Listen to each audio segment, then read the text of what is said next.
Good morning all of you. आज मैं आपसे केंद्र और राज्य के बीच जो वित्तीय संबंध है उनकी चर्चा करूंगा। हमारे संविधान का ये बहुत ही महत्वपूर्ण टॉपिक है जिसे कहते हैं सेंट्रल स्टेट फाइनेंशियल रिलेशन। ये हमारे संविधान में अनुच्छेद 268 से 293 तक दिया गया है। हाँ, अब आपको यहाँ ये बताना है कि यह हमारे संविधान के किस भाग में है। ठीक है, तो उम्मीद है कि आप जवाब देंगे। अब देखिए, केंद्र राज्य वित्तीय संबंध को समझने से पहले हमें अनुच्छेद 265 को समझना होगा।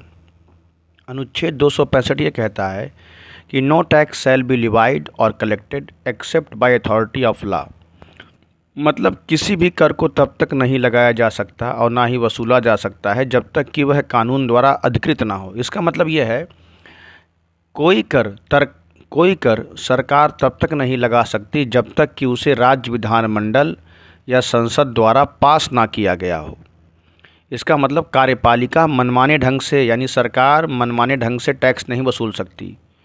वो टैक्स तभी लगा पाएगी या वसूल पाएगी जब संसद ने उसे पास किया हो और या राज्य विधानमंडल ने उसे पास किया हो।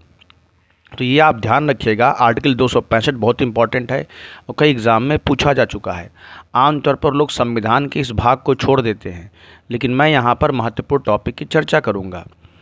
अब देखिए, यहाँ पर हम ये देखेंगे कि ये जो सरकार टैक्स वसूलती है, अब आपके सामने एक सवाल आना चाहिए कि सर जो सरकार टैक्स वसूलती है, जो संसद द्वारा नियम बनाकर जो भी टैक्स वसूलती है, वो टैक्स का पैसा जाता कहाँ है। तो आप यहाँ ध्यान देंगे, ये टैक्स का पैसा 3 प्रकार के खातों में जाता है। ये 3 प्रकार के खाते आपके सामने हैं और ये बहुत ही इंपॉर्टेंट हैं, इन्हें आप ध्यान दीजिएगा। पहला है कंसोलिडेटेड फंड, जो हमारे संविधान के आर्टिकल 266 में है। मतलब सरकार जो भी पैसा वसूलती है टैक्स के माध्यम से वो संचित निधि में जमा होता है। कंसोलिडेटेड फंड की हिंदी संचित निधि ही होती है। और ये संविधान के किस आर्टिकल में है, जो कि लिखा गया 266। उसके बाद एक खाता और होता है जिसे पब्लिक अकाउंट कहते हैं।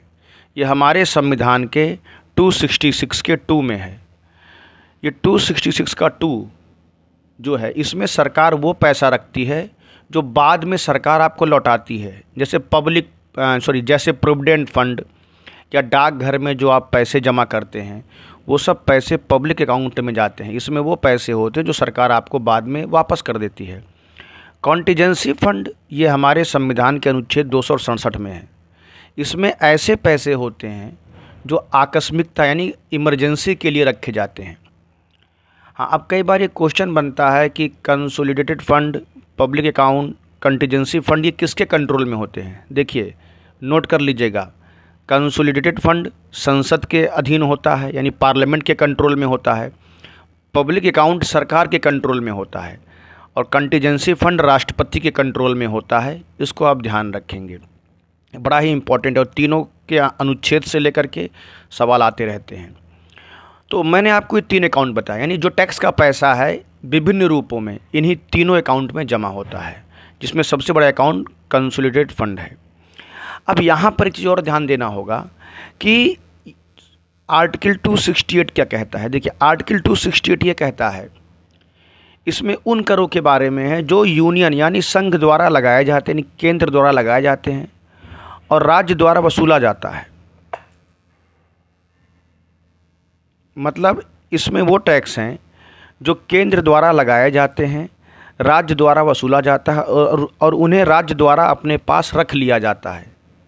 The tax which is levied by central government, collected by state government and used by state government.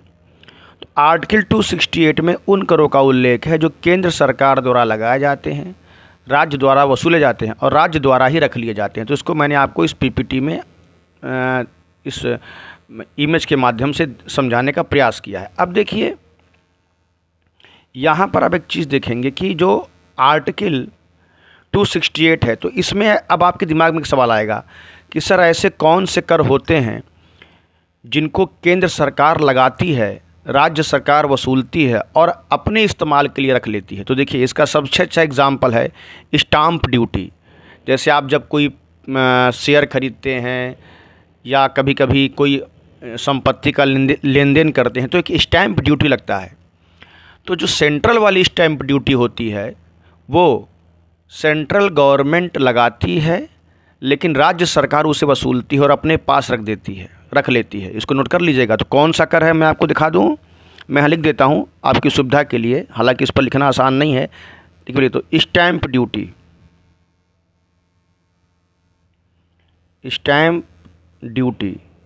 तो स्टैंप ड्यूटी जो है ये वो कर है जो केंद्र सरकार लगाती है और राज्य सरकार जो है अब वसूलती भी और अपने पास रख लेती है। हाँ, एक चीज़ और ध्यान रखिएगा, बड़ा इंपॉर्टेंट है, मैं आपको बता दूं कि केंद्र सरकार जो भी कर लगाती है वो राज्य में बंटता है।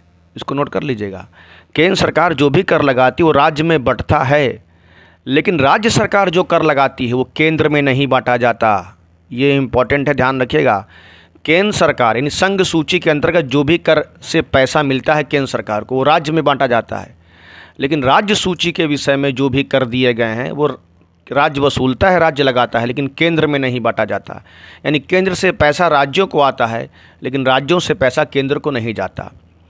तो आज मैंने इस केंद्र राज्य वित्तीय संबंध का पहला पार्ट शुरू किया है। चूँकि लगातार मेरी ऑफलाइन क्लासेस होती हैं, मैं यहाँ हरियाणा में हूँ, सुखोई एकेडमी में मैं एनडीए सीडीएस के क्लास लेता हूँ, तो लगातार क्लासेस ऑफलाइन क्लासेस होती हैं, तो इसीलिए थोड़े मेरे वीडियो छोटे आते हैं। लेकिन अब मैं धीमे धीमे जो समय मिलेगा उसमें मैं आपको अपने लेक्चर दूंगा। ये केंद्र राज्य संबंध का पार्ट 1 है, ध्यान रखिएगा।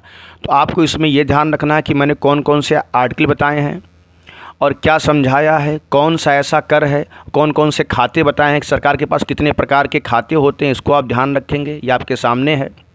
फिर आपको ये ध्यान रखना है कि 268 में मैंने बताया है कि इनमें उन करों का उल्लेख है जो केंद्र द्वारा लगाए जाते हैं और राज्य द्वारा वसूले जाते हैं और उन्हें राज्य सरकार ही इस्तेमाल करती है। तो कौन से कर हैं? स्टाम्प ड्यूटी, और एक और है औषधियों पर लगने वाला कर, यानी जो औषधियों पर कर लगता है, जैसे एल्कोहल या नारकोटिक्स या औषधियों पर जो कर लगता है वो भी केंद्र सरकार लगाती है, लेकिन राज्य सरकार वसूलती है और राज्य सरकार अपने पास रख लेती है।